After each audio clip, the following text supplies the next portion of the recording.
या प्रकारच्या उदाहरणामध्ये आपल्याला एकच सामान करून घ्यावे लागत असते। उदाहरणामध्ये आपल्याला दिलेले आहे की 4 पुरुष हे 6 महिलांनी एवढे काम करते, 6 महिलांनी एवढे काम करते आणि एक काम करण्यासाठी त्यांना 20 दिवस लागते।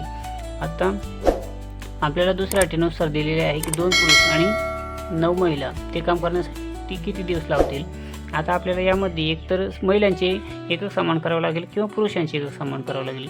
आता आपण या ठिकाणी महिलांचे एकक समान करून घेऊया।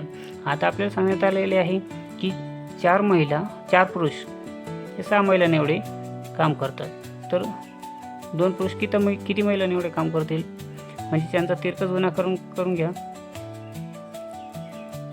6 × 2 / 4 बे 1 बे 2 4 बे 1 बे 6 म्हणजेच 2 पुरुष हे 3 महिलांनी एवढे काम करतील। आता 3 महिला अधिक या 9 महिला म्हणजे एकूण 12 महिला। आता आपल्याला एकूण काम काढावे लागणार आहे 6 × 20 म्हणजेच या दोघांचा गुणाकार केला तर आपल्याला एकूण काम मिळून जाते।